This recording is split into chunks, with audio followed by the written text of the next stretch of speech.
So hello everyone, this is me Shazan Ahmed and you're watching my channel Shazan Ahmed Official. I hope guys you all must be great in your life and you all must be doing something meaningful and profound in your life at the same time. So today guys I'm gonna talk about a very interesting things, like I'm gonna talk about one and only APJ Abdul Kalam.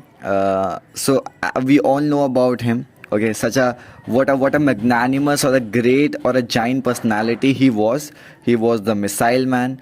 He was the missile man. He was the aeronautical engineer. He was the president of India. He was visionary. He was futuristic. Or at the end of it all, he was the greatest teacher at the same time. So I don't know nowadays. Like I have been watching his interviews. I have been reading the books that are written by him. So far, I have read his book. My journey transforming dreams into reality. So it is written by him. Nowadays I'm reading another book of him, that is learning how to fly, or I'm moving forward to read more books that are written by him.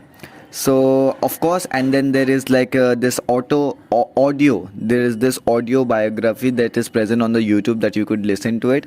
That will definitely inspire you at best.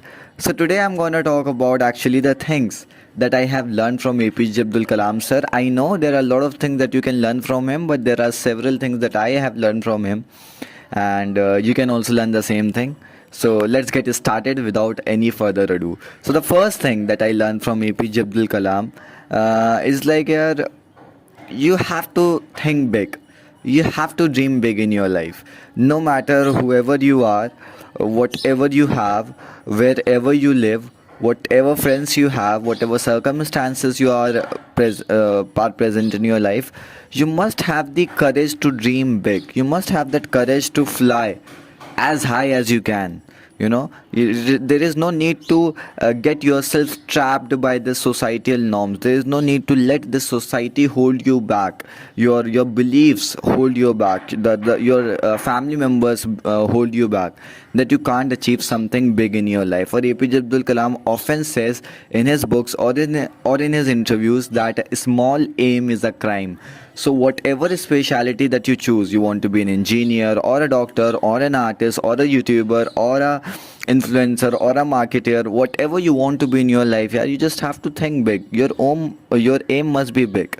And in order to illustrate the same thing, APJ Abdul Kalam once mentions in his book that how few decades ago there was a scientist who said that nothing can fly, nothing, anything that is heavier than air, anything that is heavier than air can't fly. So this is what the scientist said.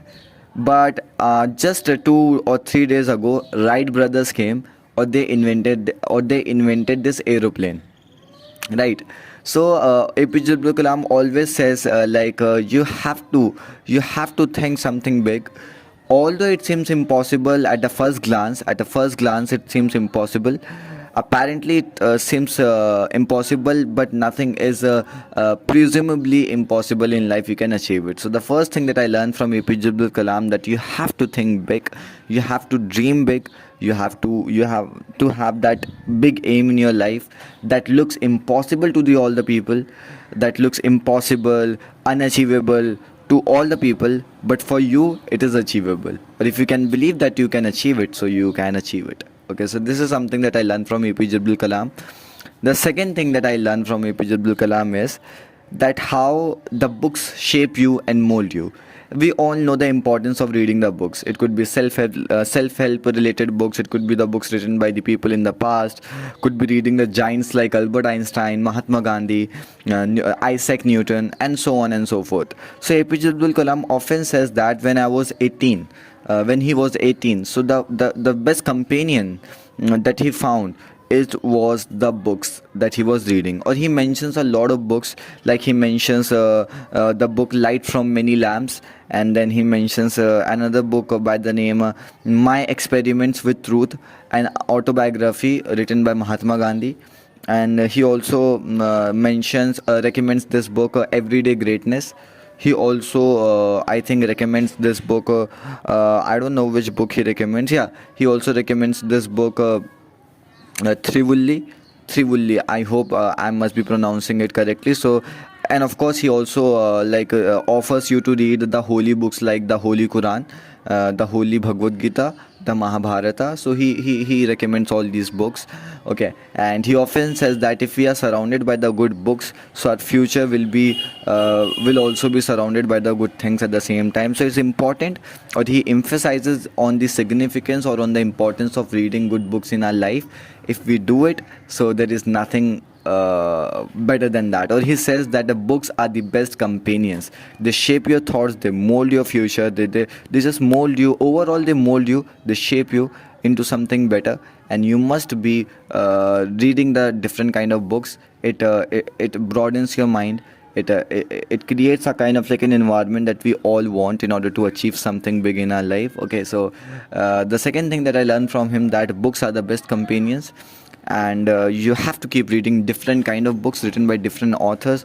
You have to keep reading these books, right? And the third thing that I learned from him is health is wealth. We all know about it, that how all the people keeps ranting, how all the people keep ranting about the same thing, that health is important, we have to do this, we have to do that. But our thoughts are something else, we do something else. Our thoughts never resonate with our actions. Our thoughts never match up with our actions, and that is the biggest problem that we all are facing in our lives here. So we have to understand one thing, that health is wealth. Health is wealth. And this is what APJ Abdul Kalam often says, that he says, like, in a lot of his interviews he mentions, in a lot of the books that he writes, so he says, like, okay, listen, we have to have a good sleep, we have to have the good food, because if we don't consume the good food, or we don't have a good sleep, or we don't exercise, so our body is not gonna just support us. Perhaps you are having a great mindset, you read a lot of books, you think big, you work hard for it, but at the end of it all, you are just like, you don't feel like doing anything yet, because your body is not supporting you. In order to achieve anything in your life, your body must be supporting you, your body must be healthy. Or remember, a sound mind lives in the sound body. So you have to have a good body, and in order to make your body good, energetic, vital, volatile, enthusiastic, enigmatic, if you like, so you have to have this good diet in the sense, this homemade food, healthy food, the fruits you can have, the almonds that you have, these all are the healthy things that we should take. And we should avoid this junk food, this oil food, okay, this oily junk kind of like a food, because it doesn't add any value to our body. Or we have to do some sort of exercise here. Exercise is also important. APJ Abdul Kalam used to walk for 1 hour per day, but I think if we are not interested in walking, so we could play any sports, we could do dance. I love to do dance for 45 minutes every day, or I have been doing it from the last 8 months, you could call it as, right? So the third thing that I learned from him is, like, you have to take care of your health. And the fourth thing that I learned from APJ Abdul Kalam is that you have to study the science. APJ Abdul Kalam often says that, listen, science broadens your mind. Science is something that teaches you about the galaxy. It teaches you about the moon. It teaches you about the sun. It teaches you about the earth. It teaches you about a lot of other phenomena that cannot be explained to you by any other subject for that matter. All the subjects are great, fantastic, super duper amazing if you like, but science is something that gives you the eyes to look more, to look at the reality more broadly, more keenly, more deeply if you like. So we have to study science, and this is the fourth thing that I learned from APJ Abdul Kalam. And the fifth thing is, to be very honest, there was a time when I was like an atheist. I didn't used to believe in Allah or God or in any higher power for that matter. But APJ Abdul Kalam firmly believes that there is a higher power that exists above us, or he's guiding us every single time whenever we are disappointed or disheartened, or we are swarming and squirming in disappointment, or in this despair. So there is this higher power that always gets us out, from this miasma of depression or disheartenment, or I don't know, but this is what APJ Abdul Kalam's belief is, that we have to believe that there is a higher power that exists above us, and whenever the problems come, whenever that adversities come, atrocities come, so that higher power always guiding us. So I think this is what APJ Abdul Kalam said, that we should believe in this higher power, that there is a higher power that is always guiding us, that is always showing us the right kind of a path, the path of honesty, the path of kindness, the path of righteousness at the same time. So this is the fifth thing that I learned from him, that whenever you are feeling down, whenever you are down in the dumps, you are disappointed, you are saddened, you are this, you are that. So you have to believe that there is a higher power that is that is helping you out and that is trying to guide you. So I think these are the 5 things that I can learn from APJ Abdul Kalam sir. I know there are a lot of other things that we can learn from him, but these are the 5 things that I can learn from him. And do let me know what are the things that you have learned from APJ Abdul Kalam sir. And we all love him. We all love him.